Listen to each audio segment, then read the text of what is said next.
morning, good afternoon, good evening. Those of you that have been with us since the beginning, those of you that have been here and there's about, and those of you who have just subscribed.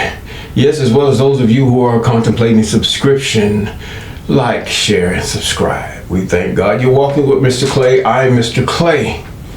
Yes, and we're in Isaiah chapter 27. Yes, chapter 27 of the book of Isaiah. Yes, and we thank God for this day that the Most High has made. And it is so beautiful. Whether it's raining, snowing, sleeting, it's just beautiful to wake up with the I am, even the Creator, on your mind. Because in Him there is eternity. That's it. When you get solely I am wants you with Him, just think about the book of Enoch. Think about Moses. Think about Elijah. The Most High wanted them with Him. I don't know whether it was He has them with Him now or however that is, because of their obedience and their righteousness. Even the Job, I would imagine the Most High would have Job with him. Job was so respectful and so respectful of the Most High. It's not being fearful, but respectful. See, love doesn't have any fear. Love has respect. If I love God enough, I will fall on my face because people don't know what they're doing.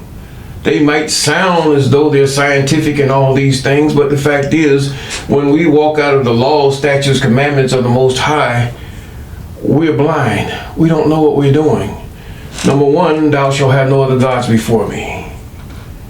Whatever you put as a god, whether it's a boulder, rock, or Isis, or some other entity, or Yahushua, or Yahusha, you're pagan.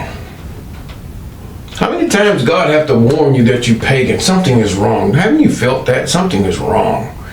God does not copulate with His creation. No, the Most High don't. But before we go into the book of Isaiah chapter 27, let us recite the prayer of Abraham. Deliver me from the hands of evil spirits who have swayed the thoughts of men's hearts, and let them not lead me astray from Thee, my God. Establish Thou me in my seed, that we go not astray henceforth and forever. And that can be found in Jubilees chapter 12 and verse 20. Yes, Isaiah chapter 27 and verse 1. In that day the I am with his sore and great and strong sword shall punish Leviathan and the piercing serpent. Leviathan's supposed to be a serpent. You have the behemoth on land, and the Leviathan's supposed to be on sea, according to the book of Job. Yes, Job was before Abraham.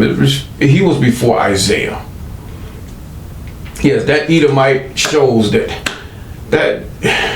Abraham, it was the law, statutes, commandments, and ordinances of the Most High are for everyone, but specifically for the children of Jacob, that they may be an example unto what the Most High wants of the children of all the earth. Not just the land or a certain specific land, but all the earth. Yes. Leviathan, as we said from the book of Job, represents pride. Pride because of your armies. Pride because of your, should I say, weaponries. Pride.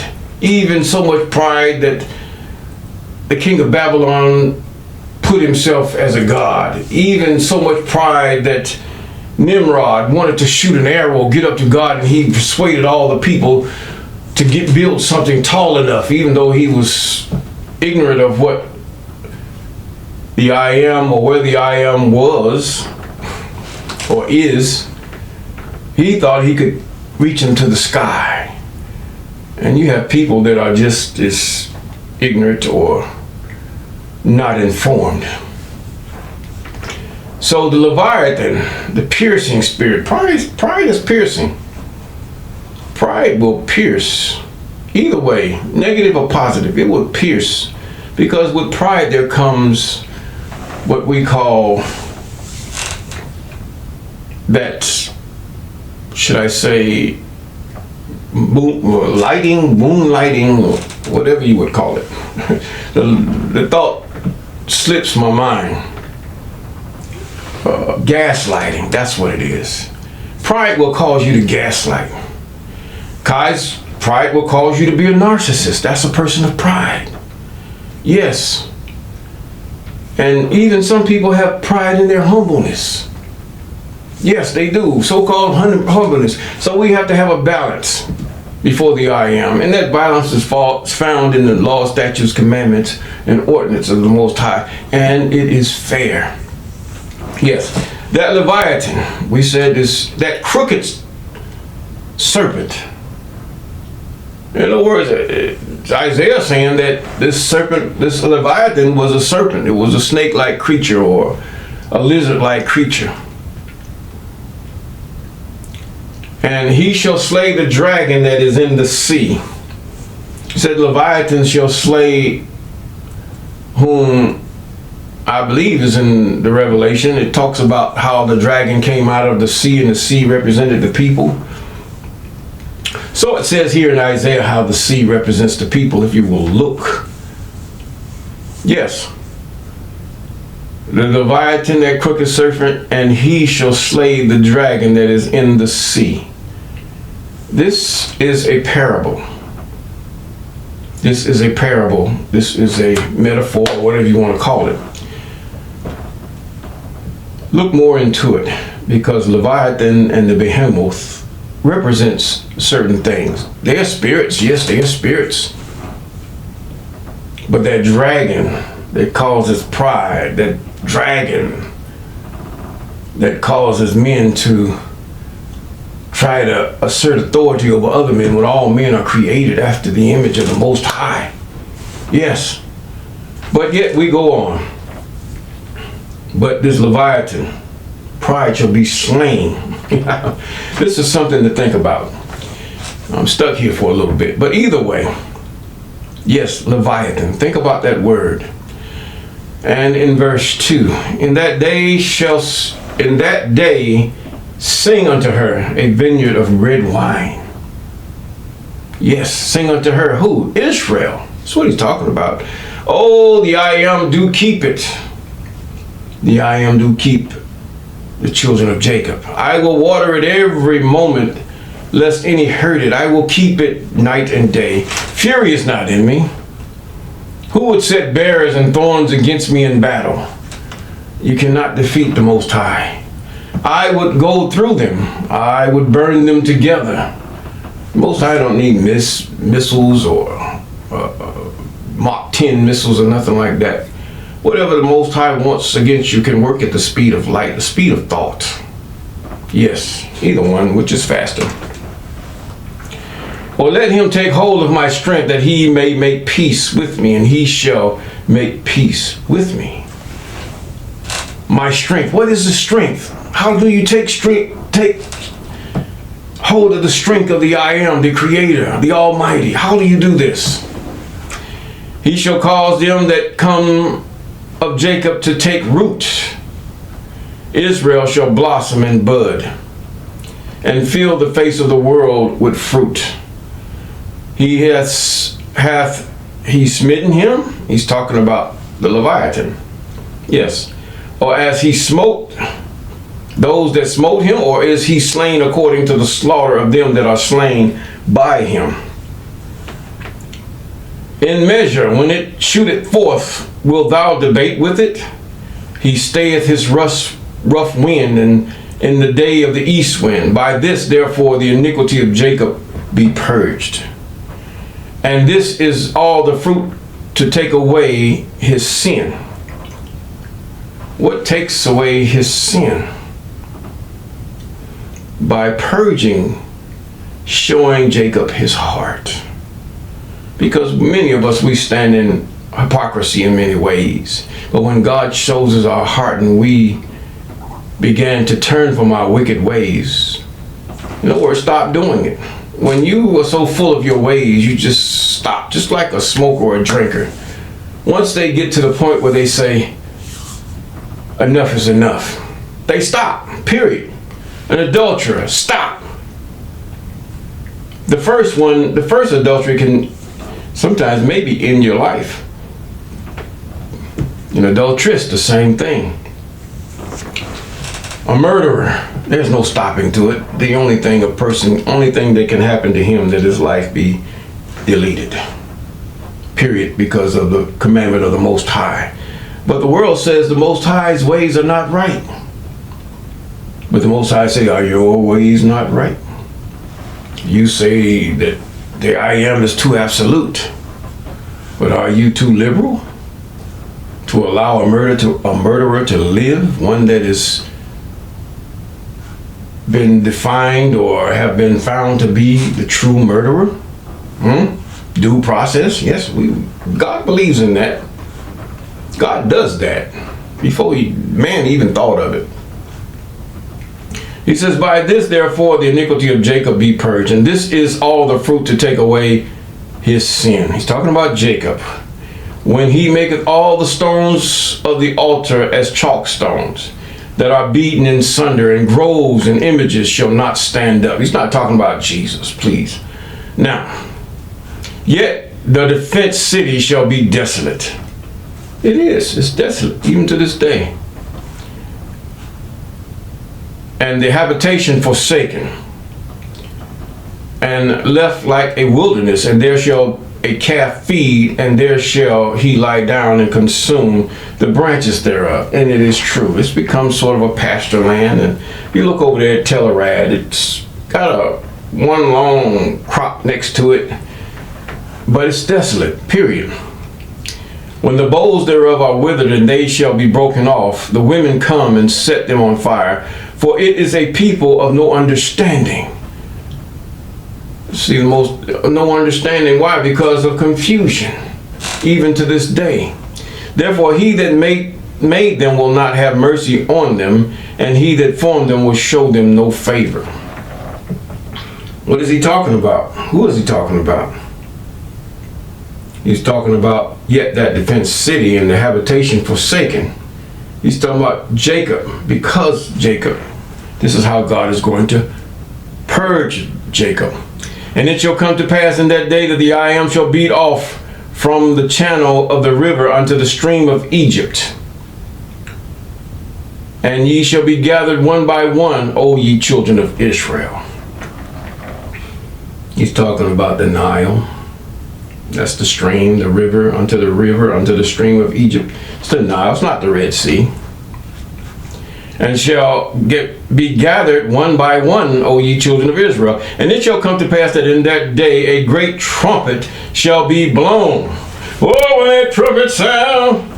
So this is a very good book to sublimate and make a man king and try to get him into the mix of confusing people. But you have to, as one of the Christian people says, you have to chase God. It's all written in these books. There's no mystery to it. It's just whether the Most High opens your eyes up, and whether you're not subject to the mentality of your pastor or your brother so-and-so who's so well favored because he gives much money in your congregation. Or because you do many salats and you are well known in the community, Islamic community. Yeah, you can be. It's no different. And they shall come which were ready to perish in the land of Assyria. Oh, here we go again. It's talking about captivity here. And the outcast in the land of Egypt, and shall worship the I am in the holy mount at Jerusalem. So, after they've been captive of Assyria, trodden underfoot with no mercy, is what Isaiah chapter 27 is saying. He said, then they're ready to perish in the land of Assyria, taken captive, and the outcast in the land of Egypt, and shall worship the I am in the holy mount at Jerusalem. How shall that come? None other than through who? Media Persia. Yes. Sounds so easy to think about, to really sit down and just read it, just understand the definitions, and it just makes itself so plain. Because of what? God used a woman He used more than just a woman. Her cousin was, if the cousin wouldn't have taken the woman in to be the young woman who was his cousin, to be his daughter and raise her unto his uncle, then this would never be. But so the Most High willed it, and so it happened. And now you have the book of Nehemiah, you have the book of Ezra, where the children of Jacob were restored. Now there were few people from the 10 tribes there, don't get it wrong, but it speaks of Judah because Judah was the majority. The tribe was the majority. But there were people of the other tribes there. They lived on the outskirts. Many couldn't live inside the city. No. I wouldn't want to live inside no city all crowded and stuff. And you build another city, or either put me out in the country somewhere. But he says, and it shall come down. This is what is happening. They came out of captivity from the Assyrian and Babylonian captivities because Babylon did not let them go. The same thing as you have here. They will not let you go. They will not even leave the land. If this was the land that you say that Israel is, they won't leave because of their greed, because we have established ourselves here. The same thing in Egypt, the same thing in the land of Shem. It will take a great and mighty hand to move those who are contrary to the way of the Most High out of the land. It would take actually that same thing that it took with Egypt. Yes, it will. Now, oh, this hat is so comfortable. Wow. I didn't know they could be so comfortable. This Shamar gets very comfortable. I just tried different headsets on, that's about all. Just seeing how they feel. This feels more comfortable even than a baseball cap, tell you the truth. And I've been outside with it and it feels cooler. I'm gonna get them in different colors. Pretty cool, I like them. Yeah. But anyway, side note. But either way, and shall worship the I Am in the holy mount at Jerusalem. What is the holy mount? Now it says mount, then you said mountain. Some of you use words, don't even know what you're talking about. Jerusalem is on a mount. It's on a hill, what we would call a hill. It's kind of tall. You can see the whole valley, and it is surrounded by mountains. What's the argument? It doesn't say, why you got to climb so high up in the mountains to get to Jerusalem? That is absurd. But yet God give them a strategic place, which is Tel-Arad. That's a very strategic place, to where they can see their enemies coming all around them. Yes, they could see them from afar off and prepare themselves for battle. Now, but if we keep those things that are right, even the commandments, statutes, ordinances, and laws of the Most High, yes, we will have peace.